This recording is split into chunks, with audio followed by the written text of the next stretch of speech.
Good morning. Welcome to Johnson Space Center and the STS-37 post-flight crew press conference. I would like to introduce Commander Stephen Nagel to my right and turn the program over to him. Thank you, Barbara. It's good to be back with you again. I would first like to reintroduce to you the crew members that made this flight look easy if it did, because they're certainly the folks that made me look good during the flight. To my right is Ken Cameron, the pilot, who also was a backup RMS operator, the IV crew member for the 2 EVAs that we did, and also had charge of several secondaries. To his right is Linda Godwin, our MS-1, whose primary responsibility was the deployment of the GROW with the RMS, and she did a fantastic job of that. To her right is Mission Specialist number 2, Jerry Ross, who, in addition to the many duties on the flight, was our EV-1 crew member and conducted both of the EVAs. And to his right, last but not least, is Jay Apt, Mission Specialist 3, who also was a key participant in the EVAs with Jerry, as well as doing many other things on the flight. Now, we put together a short movie that we want to run first of all, which is a synopsis or summary of the flight. So we'll run that, and I think you'll see at the outset of this film the introductions have gotten a lot better from the film that I had on the last flight I was on. Certainly, it's a quite professional-looking introduction. It's a 90-second summary, if you will, a quick summary of the activities to get ready for the flight itself. And it has a soundtrack with it, so we'll run that, and then we will narrate the rest of the film itself. If you want to run that, please.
On April 5th, we got out of bed about 4:30 in the morning, ate breakfast, checked the weather, got suited up, and jumped in the Astrovan to ride to the launch pad. I frankly didn't have a lot of confidence we were going to launch that morning. It was raining at the time, but the weather cleared and off we went. After what was a textbook countdown and a very short hold, the liftoff was, I might say, entirely nominal and entirely exciting. The engines started at T-minus 6 seconds, followed by SRB ignition and roll program to a direction of due east off the pad. The vehicle, its 4.5 million pound stack with orbiter tank and SRBs, continued to accelerate upward and going faster and faster through ever decreasing density air. We approached the point of maximum dynamic pressure, about Mach 1, and here you can see shock waves standing off the frustrums of the solid rocket boosters. The first stage continued for approximately 2 minutes, at which time the solid rocket boosters had expended all their fuel and they were jettisoned into the ocean. Here you see the boosters being separated, and as they continue to burn out, they would parachute back into the Atlantic Ocean for recovery and analysis. Main engine burn continued for a total of 8.5 minutes, at which time we achieved our MECO velocity on target and set ourselves up for our OMS 2 burn and arrival on orbit. One of the most significant events that we perform early after getting into orbit is the opening of the payload bay doors, which you're seeing here. Not only is this significant for us to set up shop and to be able to stay on orbit, but it also provides us with our first very beautiful view of the Gamma Ray Observatory back there in the back end of the bus, and that's the prime reason we were there, and we were all ready to go to work. The opening the doors also gives you an opportunity to use those aft windows to take a look at some of the Earth's beautiful views, and this was an early one as we came across northeastern Africa. On flight day 2, we set up some preparations for deploying the Gamma Ray Observatory. Those were 3 main types. One was getting the Gamma Ray Observatory all checked out in cooperation with the Payload Operations Control Center and Goddard Space Flight Center in Greenbelt. The second was to prepare ourselves by pre-breathing pure oxygen so that when Jerry and I went down to 5 psi in the suits, we wouldn't get the bends. The third was preparing the suits for the EVA, and Jerry's starting that here. We checked out all the suits in case there was a contingency EVA. On the third flight day here, Linda had grappled the GROW with the arm, and here we are preparing to release the latches which hold the Gamma Ray Observatory into the cargo bay. And we are releasing the 4th and 5th of those latches. After we checked out the pocket, checked out the systems as much as possible, and Jade released those latches, I used the arm to start lifting GROW out of the bay. Now this is a 35,000-pound payload, the heaviest we've ever moved about on orbit with the arm, and while it doesn't weigh anything, it has all those properties of mass, so you have to move it very, very slowly. Except time seems speeded up a bit when you're actually doing this in the aft flight deck of the orbiter. So you can see there all the appendages are still stowed. The arrays are folded up like accordions on the left and right side, and you can see the end of the high gain antenna dish underneath there still folded up. We moved it straight up out of the bay to what we called a low hover position, and then put the arm into an automatic mode that basically just moved it a bit in translation, but mostly pitched it over about 110 degrees. And once we got the arm up to that position, that was where it was to have stayed until a release. Here you see it after the first solar array has been deployed, and that went just like clockwork. Matter of fact, the whole arm ops worked very smooth, and we were on the timeline here. The other solar array you see actually in the process of being deployed. And the next step in the deploy process, after we maneuvered to an attitude Steve did that to start charging these, was to deploy the high gain antenna boom. Once we realized that the nominal and several other attempts would not release the high gain antenna boom, it was time to begin preparations for the EVA means of unlatching and deploying the boom. Here you can see Steve assisting Jay with his lower torso assembly, while I was in the airlock helping to prepare Jerry, who was already inside of the hard upper torso of the suit. The EVA was one that we had trained for and prepared very thoroughly for. GROW was designed for a lot of EVA work to be done on it, and we performed a unscheduled or quick response EVA to take care of a problem that someone fortunately had foreseen. Here you can see the 2 crew members exiting the airlock to begin their work. Well, as Ken said, we had thoroughly trained to be prepared to react to spacecraft contingencies such as this, and we were out on the spacecraft very quickly, surveyed the situation, did not see anything that should have been causing the boom to hang up, and with some relatively easy force inputs, were able to jostle the boom free. Analysis now says that probably there was just a little bit of thermal cover on the boom that was hanging up on some of the spacecraft structure. I think at this point I yelled gleefully, "It's free, it's free." As far as I was concerned, when that boom came free, that made my flight for me.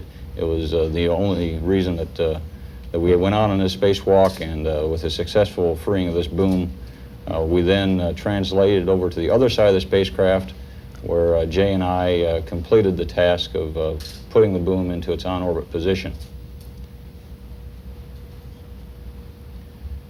You can see this other view now. I'm in a foot restraint, and Jay is supporting me and watching my legs to make sure that we don't do any damage to the spacecraft as I very slowly and gingerly raised the boom up to its full deployed position, and then with a wrench was able to drive a mechanical system over center which locked that boom into its on-orbit position. Then Jay and I quickly left the spacecraft so that the POC could turn on the spacecraft's transmitters and receivers and fully check out the spacecraft in preparation for release. And during that time, both Jay, as you see here, and me in the other window had a chance to come up and say hi to the folks inside and see what they were doing. I think they were eating at this time, Jay, if I remember right, we were while busy. we were outside very working. busy. We're saying hi through the window to them there. Well, some point after that, matter of fact, it was a good bit of time later, the arrays, we moved it back up to the release position. The arrays were fully charged. The POC finished testing out all the systems. It looked really great. We were ready to release GROW, which we do by opening the snares on the arm and very carefully backing away so as not to provide any rates on it, although a 35,000 payload is pretty stable up there in space. That's what we found out. We waited, and as soon as the arm was clear, Ken called that to Steve. When the arm was clear, of course, it was called to me. We just reset the digital autopilot and put some pulses in to move slowly away from the GROW. It appeared to be as slow as you see in this film, so slowly that I checked our displays to make sure it was the right rate. But it was about a half a foot a second, which is just a slow drift away. There's a little thing you see fly by in this picture which caught my attention at first too. It was a piece of debris in the lens of the camera itself, which the first time I saw it I thought there was a piece of something coming off the orbiter of the spacecraft, but it wasn't, of course. We slowly drifted away and watched it go away from us, and then set up for 2 more separation burns, the second of which was about 22 or so minutes after this first one, and it was out of plane a couple of feet a second just to get out of the orbital plane of GROW. Here you see it going away. And the third was called a posigrade separation burn, which got us above and behind the orbit of GROW. And then later we came back to within 8 miles of it for a separate test. Here's just a shot around the cabin. You'll see a lot of cameras over there on the left side, and we took a lot of pictures of the ground on this flight with Hasselblad 70 millimeters, and also the big one you see is the Aero Linhof, which we fly quite a bit. The flight deck was relatively uncluttered. As we pan around to the right-hand side, you'll see our ham shack, and we're all licensed amateur radio operators, although I'll have to say Ken is hands down the most experienced, so he was the senior ham on the flight, and he did quite a bit of operations with the equipment. You see just a few cables over there on his side, which he kept quite well under control, I might add. And back on the other panel are our recording devices, 2 orbiter VTRs and a separate one that we flew. We had a list of secondary experiments and tasks. It's too long to elaborate on here for you, but this is just an example of one of them, a little air sampler that we would change positions on each day. I chose all the hard experiments to do like this for myself. All I had to do is reset it and log a time that I did it.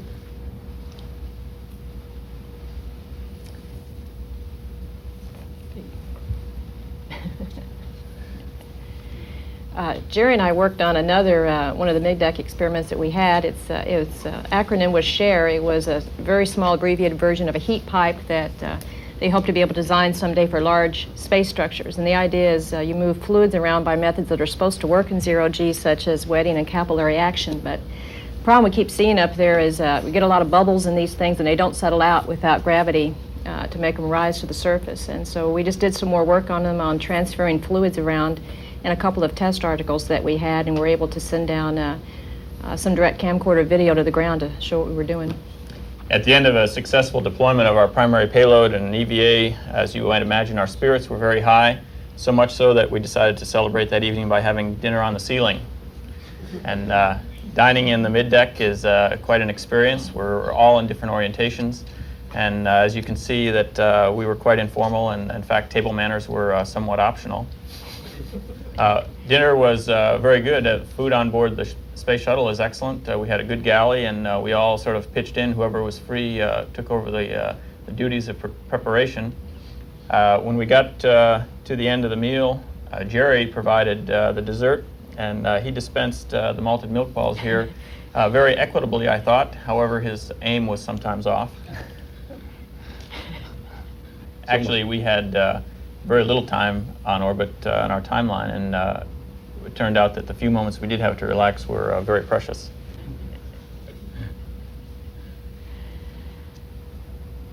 On the 4th flight day, we performed the planned EVA for this mission, which has as its principal objective to do flight tests on 6 different ways of getting around large space structures. We had the idea that this was going to be 5.5 years before we did this EVA, not about 12 hours since the last one. But it made it just as sweet nonetheless. Here we are doing one of those types of translation methods, and that's where you put your feet in a cart that is able to slide along a rail and propel yourself by hand motion. We were testing whether you needed 1 or 2 handrails to do that. It turns out it's very easy to move along. You can give yourself a couple of pulls and go all the way to the end of the bay. We constructed this rail all the way down towards the flag there at the end of the bay after Gamma Ray Observatory was deployed. The second method that we tested on orbit was a kind of a railroad handcar that you can see in this view. Of course, one thing most people don't realize right off is half the EVA is going to be at night, and visibility was excellent. We had no difficulty, and some of these tests I don't even remember if it was day or night. That worked well, and we also tested a new type of leg restraint device that the engineering community here at the Johnson Space Center had developed. The third method was a kind of motor generator set in which the operator hand cranked a generator, and the electricity thus produced was transmitted to a motor down by the foot restraint. Again, that worked very well. We found some surprises, all of them good. These work much better in zero-G than they do on the ground, proving again the value of flight test for any of the space station gear. This, for space station or any large space structure, we learned quite a lot, not only here, but of course in the shuttle heat pipe radiator experiment that Linda just described in the middeck. Another method of moving around that we wanted to test was a way of keeping your safety tether along with you and making sure that you didn't have to tether to a point way at the end of the truss on a large space structure. I'm holding here what we call the tether shuttle, which was the transport mechanism for my safety tether in this test. We also used it to move around. Here we are ingressing the foot restraint on the remote manipulator arm. Linda had maneuvered it down to where we could put the foot restraint in there and use it as kind of cherry picker. And one of the objectives of the EVA was to find the most efficient ways to use the remote manipulator arm as a work platform in the construction that we'll be doing from the shuttle in the future. It turns out it's an extremely stable platform. It moves very smoothly. I keep telling before the flight, I told Linda that was operator technique, and we must have buttered her up good because she did great. It was outstanding. It's a great way to move around. It's a great way to do work, and it gives you some spectacular views of the shuttle that I think you'll see in some of the slides. We also, at the same time that we were doing this, were testing how much force an astronaut can exert to free a bolt, how much loads he then puts into structure so that sophisticated engineering folks can figure out how strong the structures must be. Here, Jerry and I swapping places on the manipulator foot restraint, which we did near the end of the second EVA, and this activity brought to the close what we called the EVA return to flight. And it was the first set of EVAs in 5.5 years, but it sure won't be that long again. We're getting ready to do the next EVA mission in April of next year, and after that HST repair, and then moving on to space station construction. We were very fortunate during the flight. We had a lot of cloud-free areas that we were interested in observing from space, and we were able to shoot a lot of film and video out the window, as well as a lot of still pictures. And this is one of the scenes coming up on the Middle East over the area of Kuwait. And I guess we could very vividly see from the shuttle the unfortunate occurrence of all of the oil fires down there, and the smoke plumes, and just the big smoke clouds that were being formed. Here's a pan across Southern California as we flew by. The white you see near the top of the screen is the snow on top of the Sierra Nevadas. I guess they've gotten near 60 to 75% of the average snowfall all came late in the spring. The San Joaquin Valley is to the left of the scene as you come down, coming into the center now. The V-shaped valley is the Antelope Valley, or the high desert. In the center of that you can see Edwards Air Force Base, or at least Rogers Dry Lake Bed. It was a panoramic view. These next two views are sped up to 4 times what we actually saw, and you're going to have to stand or lay on your left side to actually see this one correctly. What you're seeing here is the entire southwest of the United States, all the way from the California, Mexico area, across Arizona and the Grand Canyon area, and in a little while you'll see a white spot about in the middle of the frame coming into the top of the field of view, and that's White Sands, New Mexico. Absolutely beautiful view of all of southwestern United States. There's a White Sands coming into the field of view right now. Second view again sped up at the same rate as we approach the southwestern coast of South America. The Andes down there are just absolutely beautiful to look at. You can see how rapidly the coastal plain of South America rises into the highlands of the Andes. You can see the large salt pans out there, as well as all types of indications of volcanic activity in the not too distant past.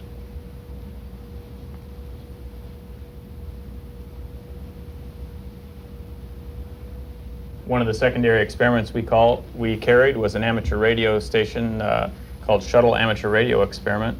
We used this equipment, which was all put together by amateur radio enthusiasts, to contact students across the United States and share our spaceflight experience with them. We also talked to students in Australia and people in South America and Africa. As you could see, we also got some gymnastic exercise. We thought that some of the maneuvers performed on orbit were skillfully executed. We rated Linda a 10.0 for enthusiasm on that last rolling maneuver. And we found that in general, the zero gravity experience was one that we all enjoyed. We adjusted to it very well and had quite a good time. We found that we had skills and abilities that far exceeded those we had on Earth.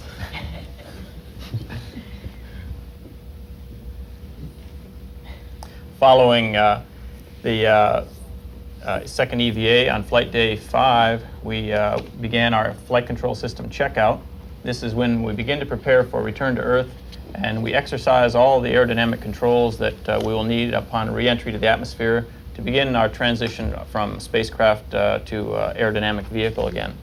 Here you can see the elevons being cycled through their full range of motion. This exercises the hydraulic systems, the actuators, and we perform diagnostic tests on all of the displays and controls that we'll be using in the upcoming re-entry evolution.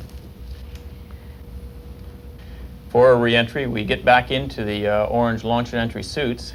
These suits provide us with protection from reduced atmospheric pressure. They provide our communications and thermal protection. And also something that might not be so apparent is that they provide anti-G protection in the form of a G-suit, which is very similar to what is worn on a high-performance fighter. After a week of 0G, a single G, or perhaps 1.5 to 2, feels like a tremendous load. And so we, here you can see we take on additional fluid. We actually load our bodies with prescription water and salt indicated or provided by the doctors, so that we can begin to recover some of the blood volume, which is normally reduced during orbit. The deorbit burn was done, actually we delayed a day, as you all know, so we came in on the 7th day. Deorbit burn was done over Africa nearing sunset, and we flipped around and flew the whole entry at night to arrive at a sunrise over California. And that's the view out the forward windows. You see the bright flashes on the back of Ken's helmet, and as you Linda turned the camera and looked out the overhead window back towards the tail, that's actually looking down the wake of the airplane behind as the superheated air is reconverging behind the airplane. It was quite impressive, to say the least. There's the approaching sunrise as we're just coming up on the California coastline, and quite a beautiful sight. The entry was perfectly normal. We had several program test inputs, as they were called, which are automatic inputs to the flight control system to perturb the Atlantis, get additional aerodynamic data so we can fly it further forward centers of gravity. We entered the heading alignment circle and came around to land. The landing was a low energy landing for a couple of reasons. I got a little bit low energy on the heading alignment circle and was slowly making it up. And as well, we had some rather unusual winds that were of high velocity down to lower altitudes, so that the two of those factors translated into a lower energy but safe touchdown. You see one of the advantages of being able to carry a camcorder on a flight. We've got some footage that we were never able to get before out the windows, and Linda was holding that camcorder tethered, and that last scene was looking, and that scene there is looking out one of Ken's middle windows, looking forward into the side as well, so you can get a real feel for how it looks out the window. We pre-flared and lowered the landing gear at 300 feet and then came on down and touched down. It was a real nice day at Edwards. The temperature was around, I think, 37 degrees when we landed, and it felt really nice when we got out. We landed on lake bed runway 33, which is one that has not been landed on before by the shuttle. There was a braking test which we did to apply light braking. This was the first flight of Atlantis with carbon brakes on the wheels as opposed to the beryllium which we'd had before. They worked fine. There was no adverse effect of those brakes at all. They felt real good. So we rolled to a stop, went through the post-landing switch list to power things down and get the Atlantis ready for a handover to the ground crew, and then got out. We did the typical handshake at the bottom of the stairs and then a walk around to look at the Atlantis, and at a glance, and also from reports we've heard after the flight, it was in real good shape. It suffered very little damage to the tile, both from the ascent and also from landing on a lake bed, and that ended the STS-37 flight.